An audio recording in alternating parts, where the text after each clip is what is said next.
Alright, today we're going to learn about tangents and secants. We have about 6 theorems to go over today. So we're just going to review a couple things first. Alright, we have certain segments that could go through a circle or within a circle. And we know from the beginning of time when we worked with circles that this was our radius right here. Okay? And then we have the diameter, which went through the center of the circle, all right, which is 2 times the radius. Okay. Recently, we learned about chords. Chords are segments with endpoints on the circle. Okay, and now we have tangents and secants. A tangent or a tangent line is a line that, or a segment that intersects the endpoint, the end of the circle at one point.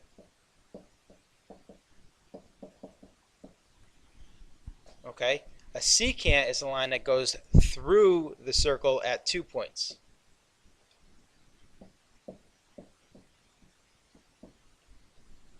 Okay, and now there's various equations and theorems that result as we work with tangents, secants, and now chords, and even the radius.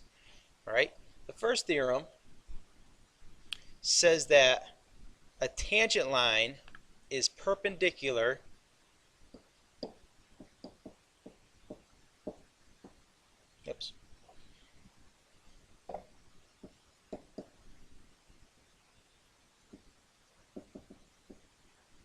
A tangent line is perpendicular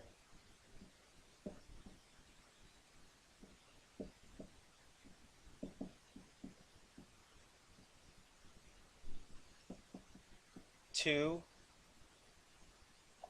the radius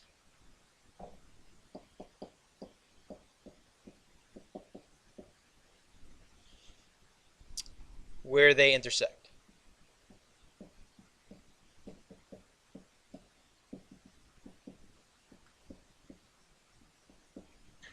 Okay, so that's our first theorem for today. Okay, a tangent line is perpendicular to the radius where they intersect. So we have our tangent line BD, okay, and we have our radius here CB. All right, and our radius intersects at the tangent point, therefore it's perpendicular to BD. Okay, so let's look at an example that we might see where this theorem is useful. Okay, so we have this here. Let me move this up so we have some space. Okay, we have a tangent line. All right, and we have our radius, and the theorem says that they will be perpendicular. Okay, so how do we solve for x?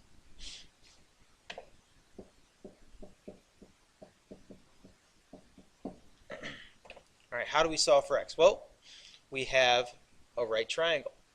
So what do we know? We could find the lengths of a right triangle using the Pythagorean theorem. All right, 15 and 10 are the legs, so we do 15 squared plus 10 squared equals x squared. 15 squared plus 10 squared equals x squared.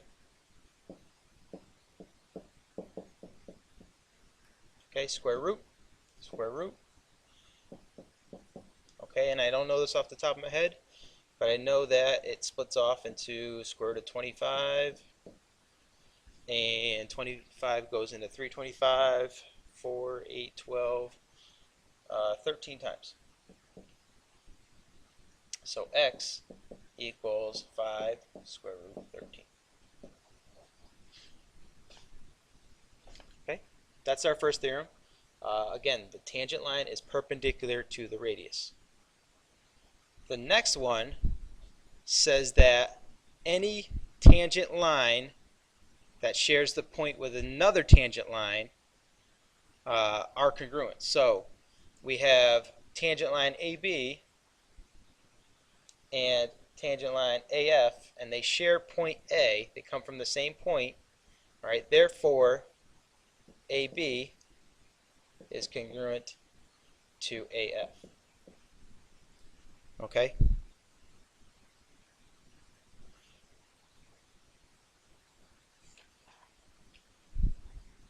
Alright, so let's write this out. If two segments from the same exterior point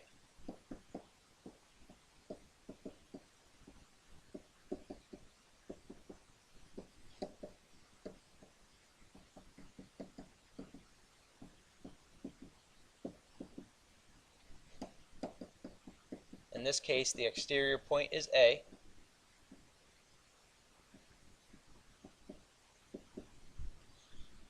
are tangent to the circle, then they are congruent.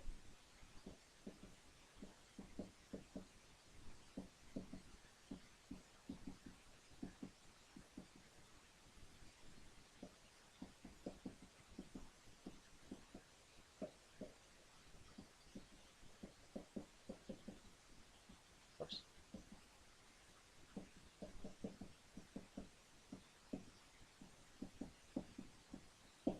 Alright, so then they are congruent. Alright, and we also have exterior point D. Alright,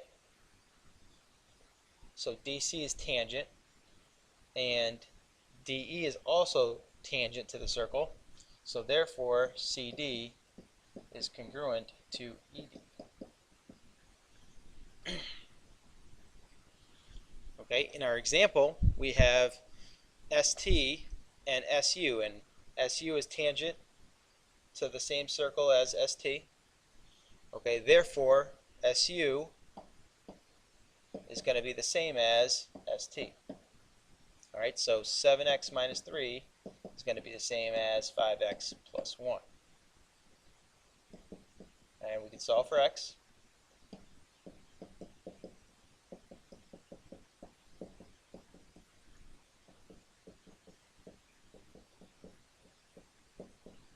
And we get x equals 2. Alright, and if you had to plug that back in, we know that 5 times 2 plus 1 is 11. 7 times 2 minus 3 is also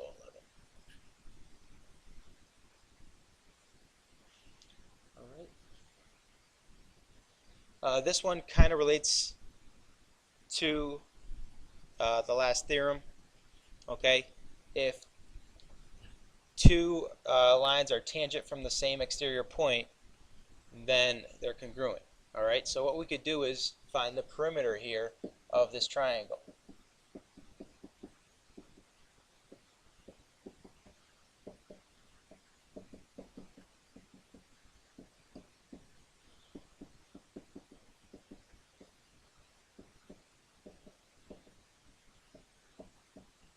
Alright, if we know DC is congruent to BC, then BC is also 12. Same thing with AG and AB. Okay, and then FG and FE are also congruent. Alright, we could find the perimeter. Just add up all the sides, 8 plus 8 plus 12 plus 12 plus 6 plus 6. And we get 36 plus 16, which is 52. I think you might want to double check my math on that. Okay, similar problem. Oops. Similar problem. We have to solve for x here.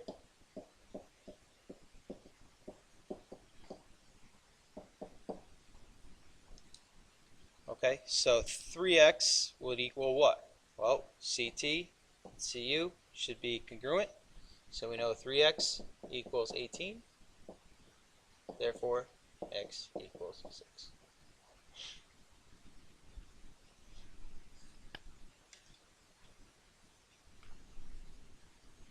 Next theorem has to do with chords. Okay, or, I mean, even secants. Okay, if two secants intersect in the interior of a circle, then the measure of the angle formed is 1/2 the sum of the measure of the arcs intercepted by the angle. Okay, this might be better to write the equation for this rather than write out the words. Okay, so we want to find the measure of these angles. Alright, and what I'll do is, I'll make one a secant any other a chord here. Okay, just so you could see it could be a chord. This could apply to chords. It could also apply to secants. Okay, they're very similar. The difference is secants go all the way through a circle. All right, so I want to find the measure of angle 1, and the measure of angle 1 is going to equal, all right, everything I said. It's going to equal the measure, sorry, 1/2 the measure of DE, oops, that's a B, arc DE plus the measure of arc BC. Okay, so the measure of angle 1 equals the measure of this arc plus this arc times 1/2 or divided by 2.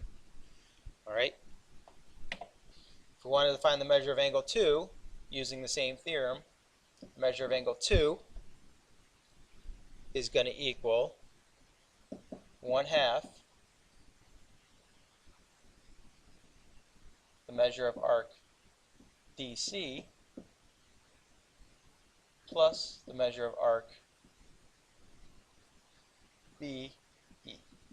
Okay, it's kind of like taking the average of the two arcs. Okay, so let's look at this example. All right, we want to find the measure of angle 1. Now, we don't have those sides, so what we're going to do is determine maybe this angle, and then we could figure out angle 1 because this is going to give us 180 degrees right here. All right, they're a linear pair. All right, so let's figure out measure of angle 2. Okay, and that's going to equal 1/2 the sum of the measure of JR, arc JR, plus the measure of LV, arc LV. So 1/2 JR is 146 plus LV is 56. So we get the measure of angle 2 equals 1/2. 146 plus 56 is 202. So the measure of angle 2 is 1/2 202 is 101.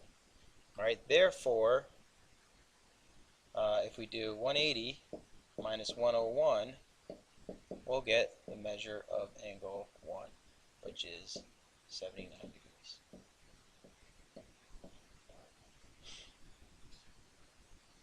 Okay. Next theorem. Okay, and again, we're going to use an equation for this one. All right. If a secant and a tangent intersect at a point of tangency, then the measure of each angle formed is 1/2 the measure of its intercepted arc. Okay, the measure of the angle formed is 1/2 the intercepted arc. All right, so if I wanted to find this angle here, okay, I am going to take the measure of angle BA, I'm putting in a D here, BAD, bad angle. All right, and it's going to equal 1/2